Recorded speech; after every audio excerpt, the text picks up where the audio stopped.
हमारे साथ हैं केंद्रीय मंत्री और टीडीपी के वरिष्ठ नेता राम मोहन नायडू।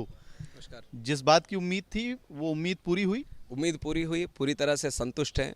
बहुत खुशी की बात है। केवल ये आप तेलुगु देशम की तरफ से मत देखिए, 5 करोड़ आंध्र प्रदेश के लोगों की तरफ से देखिए। जिस तरह से हमने चुनाव में एनडीए की सरकार राज्य में और केंद्र में भी बनाया, हमारी सोच यही थी कि केंद्र सरकार से इस तरह की मदद हमें मिलना चाहिए। उसको पूरी तरह से नरेंद्र मोदी जी ने वो एश्योरेंस को पूरी तरह से उन्होंने निभाया, वो दर्शाया आज बजट के रूप में। तो इसके लिए हम दिल से आंध्र प्रदेश की तरफ से प्रधानमंत्री जी को धन्यवाद देना चाहेंगे। सरकार की तरफ से तो अनाउंसमेंट हुआ है, लेकिन आपने फिर बजट को बड़ा फाइन रीडिंग भी किया होगा। क्या बड़े जो हैं अनाउंसमेंट इस बार आंध्र प्रदेश के लिए केंद्र की तरफ से हुए? तो सबसे बड़े अनाउंसमेंट में से था कि आंध्र प्रदेश को अमरावती कैपिटल रीबिल्ड करना चाहिए। ये रीबिल्ड की बात क्यों आती है? सबसे पहले चंद्रबाबू जी ने अनाउंस किया था अमरावती में कैपिटल बनेगा। बहुत सारे किसानों ने लैंड भी डोनेट किया था उस प्रोजेक्ट के तहत। तो जब जगन रेड्डी की सरकार बाद में आई, पिछले 5 साल तो जगन रेड्डी की सरकार थी आंध्रा में, जगन रेड्डी ने पूरे अमरावती को बर्बाद कर दिया, इतना नुकसान पहुंचाया। एक तो किसानों की जो एग्रीमेंट थी उसको पूरा नहीं किया, और ऊपर से कैपिटल का जो इंफ्रास्ट्रक्चर ग्रोथ होना चाहिए था वो भी नहीं किया, और पूरी तरह से शमशान की तरह बना दिया उसको। तो लोगों के मन में था कि हमारे एक शानदार राजधानी बनना चाहिए, वो अमरावती में होना चाहिए। इस सोच के साथ उन्होंने इलेक्शन में भी वोटिंग किया। तो उसके तहत हमारे अमरावती के लिए 15,000 करोड़ का स्पेशल असिस्टेंस उन्होंने डिक्लेयर किया था। और उसके बाद पोलावरम प्रोजेक्ट जो लाइफलाइन प्रोजेक्ट है, वाटर प्रोजेक्ट है, एश्योर्ड इरिगेशन वाटर मिलता है, ड्रिंकिंग वाटर मिलता है, पावर जनरेशन होता है, इस तरह का कैपेसिटी का प्रोजेक्ट पूरे देश में कहीं पे भी नहीं है। उस प्रोजेक्ट के तहत उन्होंने अनाउंसमेंट किया कि उसको टाइम बाउंड मैनर में कंप्लीट करेंगे। तो ये भी बहुत बड़ा वायदा है, हमारे लिए वादा है। तो उसको भी उन्होंने एड्रेस किया। और बाद में जो पिछड़े इलाके हैं आंध्रा में, बैकवर्ड डिस्ट्रिक्ट्स, रायलसीमा हो या फिर उत्तरांध्रा हो या फिर प्रकाशम हो, प्रकाशम पहले नहीं था इस लिस्ट में, फिर भी जब चंद्रबाबू जी यहाँ पे बार बार आए और मंत्रियों से मिले, प्रधानमंत्री जी से भी मिले, बार बार यही मांग रखी कि प्रकाशम को भी इसमें ऐड करना चाहिए। तो वो मांगे भी उन्होंने एक्सेप्ट किया, उसका भी उन्हें उल्लेख किया कि ये सब जो पिछड़े इलाके हैं उसके ऊपर एक स्पेशल असिस्टेंस भी हम करेंगे।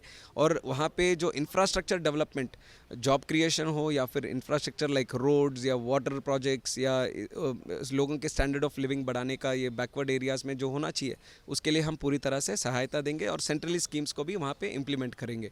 ऊपर से 2 नोड का भी उल्लेख किया उन्होंने, एक ओरवकल, एक कोप्परती। ये बेंगलोर, हैदराबाद और हमारे विशाखापट्टनम, चेन्नई इंडस्ट्रियल कॉरिडोर में आता है, तो उनको भी वो डेवलप करने का वादा उन्होंने किया। और जो राशि हमारे स्टेट गवर्नमेंट से आना चाहिए था उसके बारे में भी उन्होंने बोला कि वो भी हम केंद्र सरकार से देंगे वो पैसा भी। तो ऐसे बहुत सारी चीज़ें जो कोर इंफ्रास्ट्रक्चर ग्रोथ के लिए, एक जगन रेड्डी के सरकार में 20 साल पीछे चला गया आंध्र प्रदेश, एक डिफंक्ट स्टेट हो गया, क्राइसिस, फाइनेंशियल क्राइसिस वाला स्टेट हो गया। लॉ एंड ऑर्डर नहीं है, कोई काम करने के लिए पैसा नहीं है, कहीं पे भी कुछ स्टेट गवर्नमेंट फंक्शन ठीक से नहीं है, फाइनेंशियल स्टेबिलिटी नहीं है। तो इस तरह के माहौल से अगर बाहर निकलना है तो केंद्र सरकार को ये सब करना चाहिए था। और यही बातचीत चंद्रबाबू जी और मोदी जी भी बार बार करते रहे। तो दोनों के आपस में जो जोड़ी है, फेविकॉल की जोड़ी है, तो वो आज बजट के रूप में देखने को मिला। राममोहन जी, ये बात जरूर हम लोग जानते हैं कि चंद्रबाबू नायडू कभी भी मीडिया के सामने आके बयानबाजी इस तरह से नहीं करते हैं, लेकिन जिस तरह के रिजल्ट्स आए हैं उससे लग रहा है कि जो इंटरनल हार्ड बार्गेन्स थे वो सक्सेसफुल रहे, नंबर 1। नंबर 2, लेकिन क्या आप लोग खुश हैं या सेटिस्फाइड हो गए कि अब और आगे कुछ नहीं चाहिए, या ये पहला फेज है? नहीं, ये बात तो हमारी तरफ से नहीं कि जो आगे नहीं चाहिए, ये बात तो बजट में ही निर्मला सीतारामन जी ने खुद बोला है कि ये अभी दे रहे हैं, इसके बाद जो ज़रूरत होगी उसको भी हम सहायता देंगे। तो बात यहाँ पे ख़त्म नहीं होती। पर जो बात आपने पूछी कि आप खुश हैं, हम ज़रूर खुश हैं, बहुत ज़्यादा खुश हैं, बहुत ज़्यादा संतुष्ट हैं कि सरकार बनाने के 60 दिन में ही जो बजट आया है, पूरे जो एश्योरेंसेस जो हमारे एनडीए के चुनाव के जो एश्योरेंसेस थे, ज़्यादातर तो हमने एड्रेस कर दिया है उसको।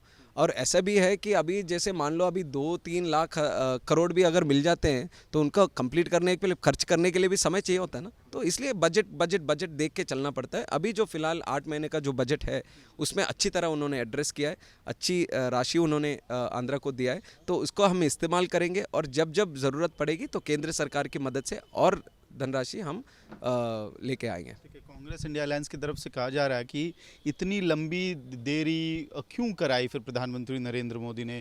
चंद्रबाबू नायडू निकले ही थे अलायंस से इस वजह से क्योंकि जो आंध्रा रीऑर्गेनाइजेशन एक्ट के जो क्लॉजेस थे वो कंप्लीट नहीं हो रहे थे, और इतने सालों बाद भी आया तो बहुत बड़ा कुछ पैकेज नहीं मिला आंध्रा को। ये कांग्रेस भी कह रही है इस बात। नहीं नहीं, मैं जैसे कह रहा हूँ, जो हमारे कोर मुद्दे थे वो सबको एड्रेस, कोर मुद्दे तो रिजॉल्व हो गए।